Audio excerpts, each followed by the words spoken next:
wewe umeolewa mke wa pili, kwa nini unashughulika sana kwamba mke wa kwanza ajue?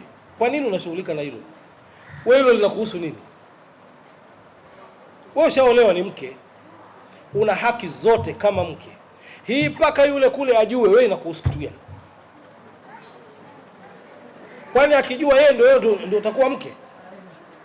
Wewe ni mke tu, tayari wewe umeolewa, ni mke na una haki zote za mke. Kwa acha kushughulika, ajue asijue, hiyo atajua mwenyewe na mumewe.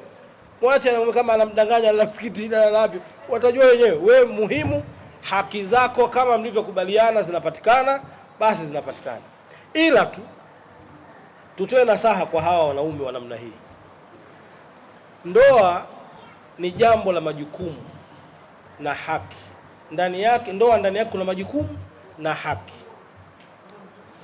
Kitendo cha kufanya siri ya muda mrefu hivi kinaweza kuhatarisha baadhi ya haki za watu kutopatikana. Alafu wewe utakwenda kujibu nini mbele ya Mwenyezi Mungu? Wewe unaweza ukafa. Wewe ukifa, wake zako wote hao wana haki ya kurithi. Sasa huyu ulemwoa mdogo hajulikani kule, huyu atapewaje haki zake?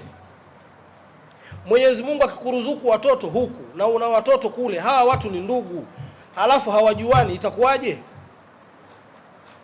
Haya ndio ambayo tunawahusia hawa wanaume, kwamba kuna hatari kubwa sana ambayo inamkabili mwanamume mwenye tabia hii. Sasa kama muoga unaolea nini? Kama huwezi kusema, kwa nini unaoa? Kwani Mwenyezi Mungu ameshasema fa in khiftu, mkiogopa, yani kipengele cha waoga kimeshawekwa. Mkiogopa bakini na mmoja. Sasa uoga utajua mwenyewe, unaogopa mkeo, unaogopa sui nani. Mwenyezi Mungu asema ukiwa muoga, ukiogopa baki na mmoja. Sasa wewe muoga alafu unaenda kwa wa pili alafu useme.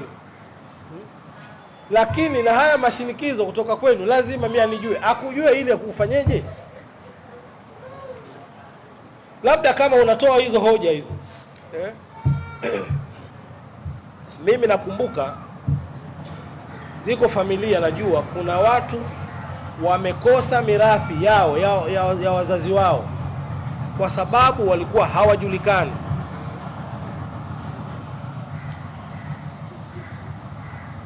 Familia ile inaitwa familia kubwa, waliwakataa kabisa ndugu zao, wasema sisi hawa hatuwajui, baba hajawahi kutuambia wala baba hajawahi kusema kwamba kaoa.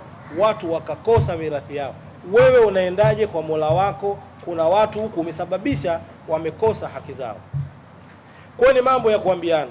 Wewe mama bimdogo, wewe kama unamnasihi mume, mnasihi kwa njia ya kidini. Usimnasihi kwa hizi nasaha zenu. Lazima ujulikane. Sio lazima ujulikane, mueleze mambo ya dini. Wewe ni binadamu, unaweza ukafa. Sawa, mimi naweza kusamehe mirathi. Sawa, haina shida. Lakini watoto je, itakuwaje? Hawa watoto wanaweza kuja kukutana wakaoana, hawa hawajuani, watu wanadanganyana. Hakuna ndoa ya siri katika Uislamu. Mtume amesema ndoa lazima ishuhudiwe. Sasa kama ndoa inashuhudiwa, kuna kuja na siri? Kwa habari na mawaidha ya mashekhe mbalimbali na matukio ya Kiislamu, subscribe chaneli yetu ya Khidma TV ili uwe wa kwanza kupata video zetu. Asante.